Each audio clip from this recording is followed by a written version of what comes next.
Hello and welcome to America's premium cricketing show, Cricket on Air. We are your hosts, Shri and Himanshu, ready to take you on a fun-filled ride of cricketainment today. Himanshu, where is Deepika today? I don't see her. You know what, Shri? That's something we have in common. I don't see her either. Where is she? Well, I think she's busy, so, our listeners will have to do with two of us today. Sounds good. So, as is the case always, let's start with our opening round, cracking up. Shri, I think it would be a good idea if Kamran Akmal does wicket keeping wearing the batsman gloves instead of wicket keeping gloves. What? Wearing batsman's glove instead of wicket keeper's? Kya batsman gloves. Well, he's anyway playing for the batting team behind the stumps. He may as well wear the batsman gloves and do it, right? Oh, I have an interesting question for you, Himanshu. Go for it. Why do the groundsmen use rollers on the cricket pitch before the match starts? Well, to make it a level playing field. What else? Well, that's interesting. But then I also had another interesting question. Why don't we have women rolling these pitches? I've only seen, these big, well-built, tall, hefty people rolling these pitches. Okay, dude, I don't know what channel you've been watching cricket on, but I haven't seen, I guess at least in India when they roll pitches, I don't see big, tall, hefty people rolling pitches. But that's besides the point. To answer your question, I think women don't do that because equipment is quite heavy. Fair enough, but I thought there was one more reason. If women were rolling pitches, instead of having flat pitches, we will have pitches with curls. Alright, here's another one, Shri. Name an English player that reminds you of a horse. English player that reminds me of a horse. ज़्यादा दिमाग पे जोर मत डाल, तेरे को नहीं आएगा. The correct answer is Jonathan Trott. And why is that? Well, he has a long face and he either trots in or trots out. That's enough of cracking up for this week, friends. When we come back, we'll take you on an interesting story of cricketers we love to hate. And there's a story behind why we chose this topic. One of our contributors, Roshni Mulchandani, wrote an article about cricketers we love to hate on cricketonair.com. We loved the article so much that we decided to make a show on the same topic. So, catch the story of cricketers we love to hate. Stay tuned. Welcome back to Cricket on Air, friends. I am Shri and today's topic is cricketers we love to hate. Friends, cricketers are public personalities, and all of us mango people, aam admi, have an opinion about cricketers. But there have been some cricketers who have somehow always managed to be hated by the fans. They might be champion cricketers, but nonetheless they have somehow landed up in things because of which people always hate them. That is so true, Shri. The case in point, the person who comes to mind is Shane Warne. Absolutely. He's the champion of champions. There is absolutely no doubt, what a great bowler he has been of our times. There is absolutely no doubt, especially with the IPL now, what an outstanding leader he is now. Exactly. But somehow, there is something about Shane Warne, and I'm sure, if we go along, we'll talk more about that just people want to hit him. Exactly. In fact, I remember in his early days, it was his lack of interest in physical fitness. I mean, if you're a sportsman, you better look like a sportsman. But he was someone who just didn't care about fitness. He put on weight. He didn't bother going to the gym. And that really didn't go down well with people. Yeah, it didn't. Though, I still get reminded of a couple of more cricketers who have never been fit, like David Boone, for example. Sure. And Arjuna Ranatunga is another one, but they've been great players. Sure. But they are not the ones who people love to hate. So Shane Warne was special in that accord, I guess. Then it's also his smoking habits that didn't go too well with people, and also his involvement in the match fixing scandals, right? And then there was the substance abuse just before the 2003 World Cup. That didn't go down very well with his fans. That was a dramatic story as well. He was a part of the squad. Everyone expected him to do well. The Australian team went to South Africa, and just one day before the World Cup starts, they just sent him back. And they said that Shane Warne had tested positive for some performance enhancing drugs, and that was really an interesting story. But you're right.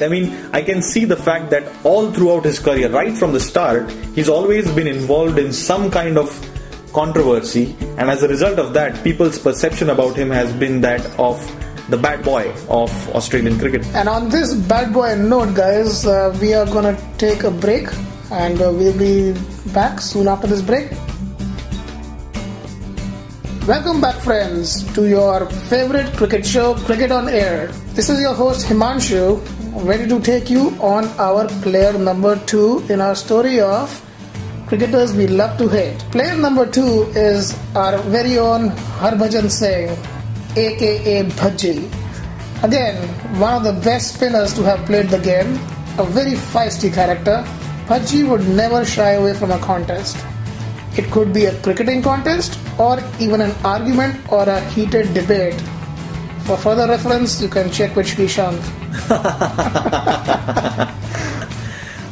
But I think maybe that is why he has always been riddled with controversies. Of course. And I think, if you look back at Harbhajan Singh's career, I think the problems in his controversial career started off with his bowling action. Right. At some point in time, match referees reported Harbhajan Singh for a suspect action for chucking. They said that he was flexing his arm too much in order to get some extra spin. Mm-hmm. Now this seems like a fairly technical detail, but generally when things come out in the media, it almost seems as if the bowler is at fault and he's doing something wrong to get that extra spin. Well, that basically means the media is doing its job well too. Fair enough. Anyway, then there were also some problems with Greg Chappell that Bhaji had. Right. I mean, he openly criticized Greg Chappell's methods of coaching. Who didn't? Yeah, but I guess he was more open than others probably. So yeah, I mean, Bhaji has never been like camera shy or shy from expressing himself in front of his fans and the entire world, so to speak. And of course, there was one more interesting incident that happened in New Zealand. The Indian team had gone to New Zealand for a tour, and when Harbhajan Singh reached New Zealand, at the airport, the authorities checked his bag and found that the shoes that he carried in the bag were dirty.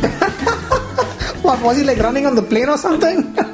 No, and not just that, they detained him at the airport. They asked him to wait for some time because they didn't really know what exactly is the dirt that the shoes actually had on it. So they had to do some tests to confirm that it was actually genuine dirt and nothing else. Wow. And then they allowed him to go.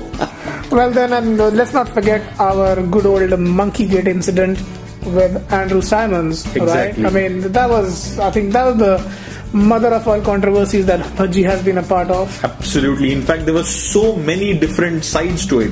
There was the racism part of it where, calling someone a monkey may be racist. Then there was Harbhajan Singh's explanation where he said it wasn't really monkey, it was a similar sounding expletive from in Hindi. And so there is also the abusing part. I don't know about you, man. I don't buy that. But that's just my opinion. And guys, we will be back with our next segment very soon. So keep tuned. Welcome back to Cricket on Air, friends. I am Shri, and today we are talking about cricketers we love to hate.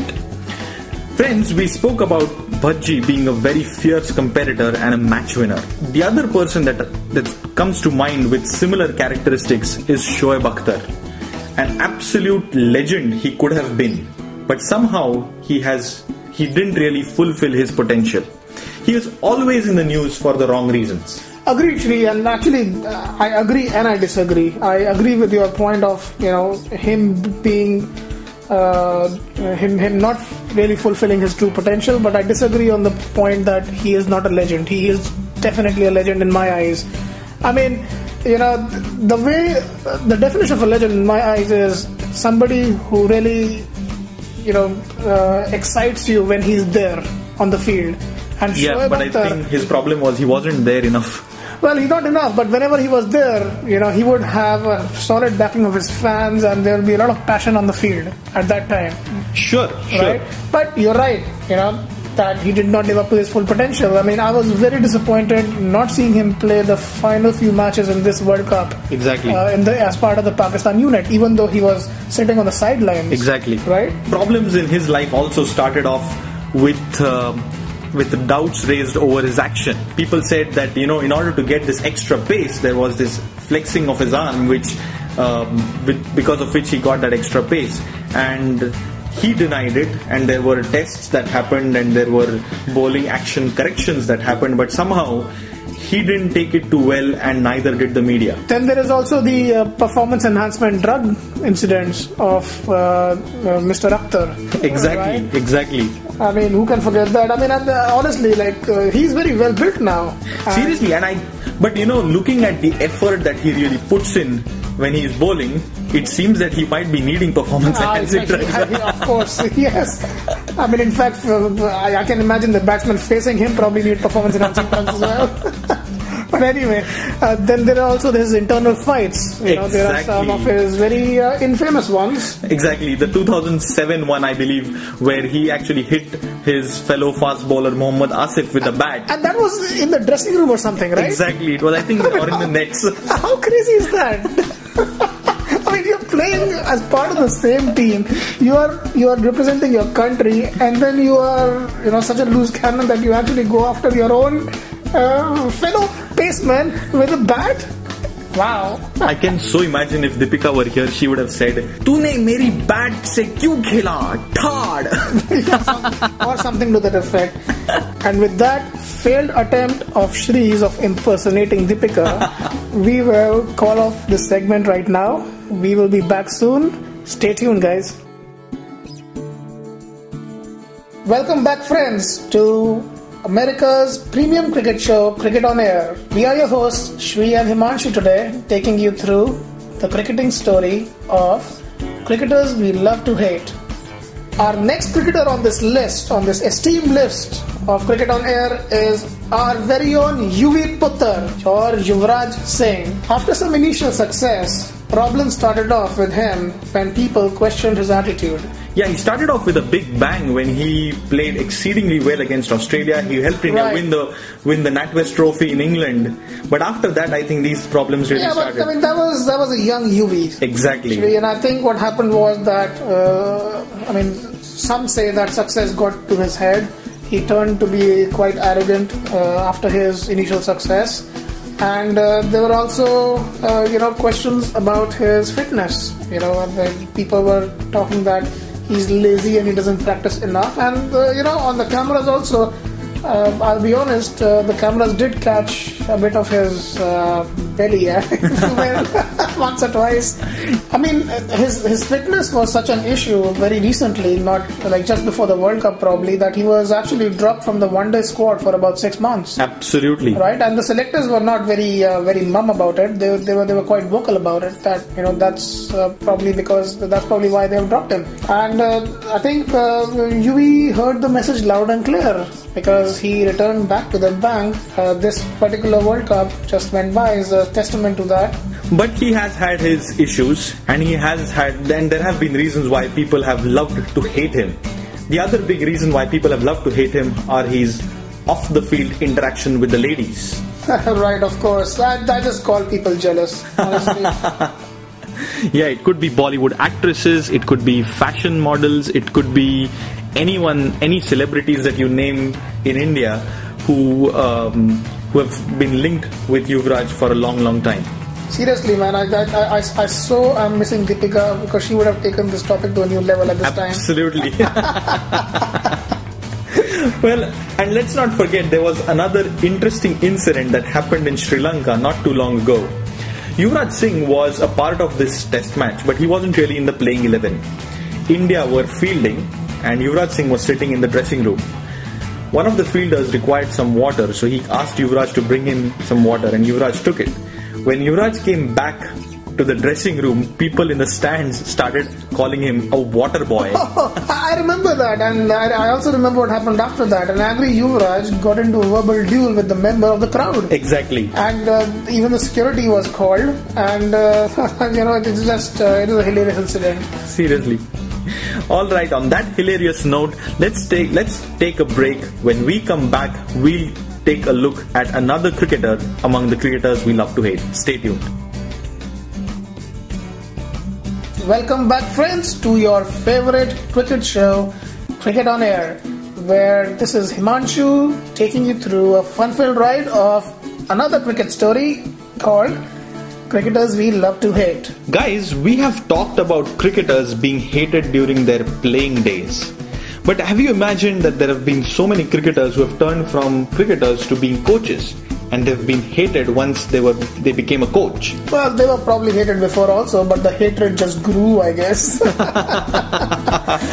perfect example is Greg Chappell. Absolutely, bingo. Right? I mean, I had a lot of hope from Greg Chappell when he came to the helm after the John Wright era, Shri. Correct. Because John Wright left the Indian cricket team at a point where I think it was just about to blossom into something awesome. Exactly. Oh, that rhymes. But Greg Chappell, either it was his ways of working with the Indian team, or maybe it was just the cultural thing, whatever. It just didn't gel, and so much so he didn't even complete his term of 4 years. Things just got so bad. Greg Chappell was somehow always in the news for the wrong reasons. I mean, sure, after his appointment as the coach, there were always these reports that he was too autocratic. He just was like a dictator saying, this is how I want things to happen and this is how you'll have to do it. And I'm sure players like Ganguly or Bhaji or even Sachin for that matter may not have liked the way... You can't tell them what to do. Exactly.